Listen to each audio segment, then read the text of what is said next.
বাংলার ঐতিহ্যের সাথে গভীরভাবে জড়িয়ে আছে পিঠা। আর শীতকাল মানেই হলো নানা ধরনের পিঠার আয়োজন। রয়েছে স্বাদেও ভিন্নতা। কারো কারো কাছে পছন্দ মিষ্টি স্বাদের পিঠা, আবার কারো কাছে প্রিয় ঝাল স্বাদের পিঠা। তবে সবথেকে বেশি জনপ্রিয় হলো মিষ্টি পিঠাগুলোই। আর মিষ্টি পিঠার নাম নিলে প্রথমেই হয়তো মাথায় আসে পাটিসাপটা পিঠার নাম। আসসালামু আলাইকুম এভরিওয়ান, হাজির হয়ে গেলাম আপনাদের সামনে পাটিসাপটা পিঠার রেসিপি নিয়ে। চলুন আজকে পাটিসাপটা পিঠার রেসিপিটি শুরু করা যাক।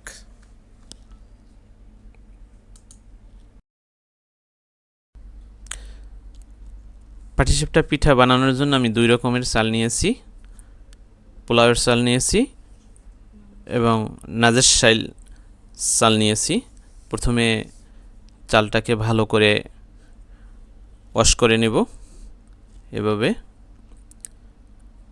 ভালো করে কষলিয়ে কষলিয়ে ওয়াশ করে নেব। এরপরে পানি দিয়ে প্রায় 2 ঘন্টার মতো করে ভিজিয়ে রাখব। এখন চালের সাথে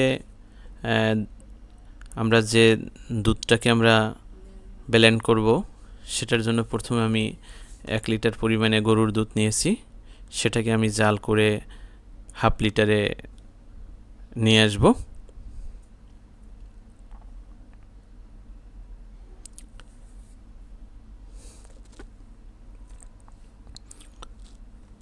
এভাবে আমরা দুধটাকে জাল করব।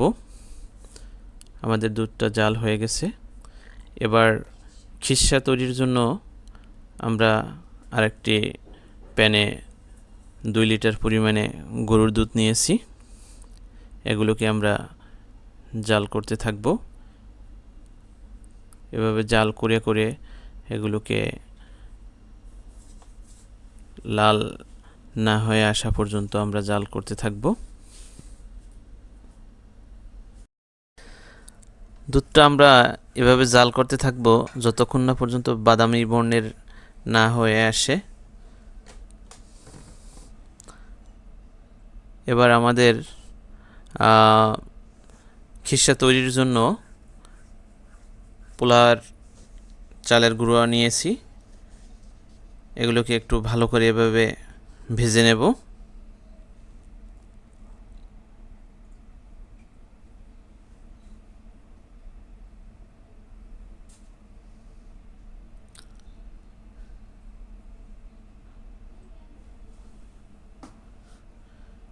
এবার জাল করে রাখা দুধের সাথে আমরা গুঁড়ো দুধ পানি দিয়ে গুলে মিক্স করে দিয়েছি। এবার স্বাদমতো চিনি নিয়েছি। চিনির পরিমাণটা আপনাদের স্বাদের উপরে ডিপেন্ড করবে, বেশি কম করে নিতে পারেন। এবার আমরা ডেনিশ মিল্ক নিয়েছি। ডেনিশ মিল্কটা ইউজ করলে একটু সেন্ট ভালো আসে। এবার 2 চামচ পরিমাণে ঘি নিয়েছি। আমাদের খিসাটা অলরেডি রেডি হয়ে গেছে। একটা প্লেটে খিসাটা নামিয়ে নিয়েছি। আমাদের ভিজিয়ে রাখা সেই চালটাকে দুধের সাথে মিক্স করে আমরা ব্লেন্ড করে নেব।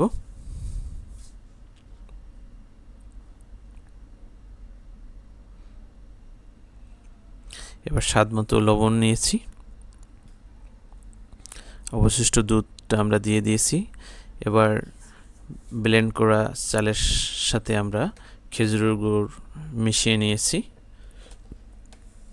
এগুলোকে ভালো করে মিক্স করে নেব।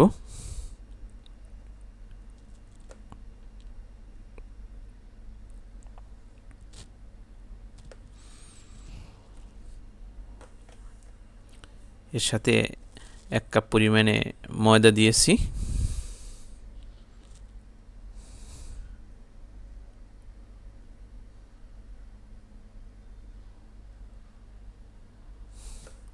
এখন কিছু সময়ের জন্য এগুলোকে একটু রেস্টে রেখে দিয়েছি।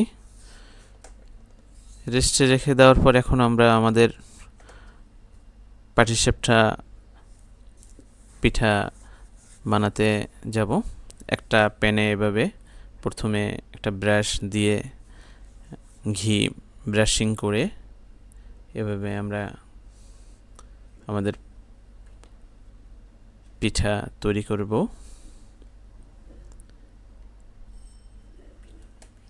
এভাবে পিঠার মিশ্রণটা দেওয়ার পর একটু হয়ে আসলে এরপরে আমাদের খিসাটা দিয়ে এভাবে আমরা উল্টিয়ে পেঁচিয়ে নেব।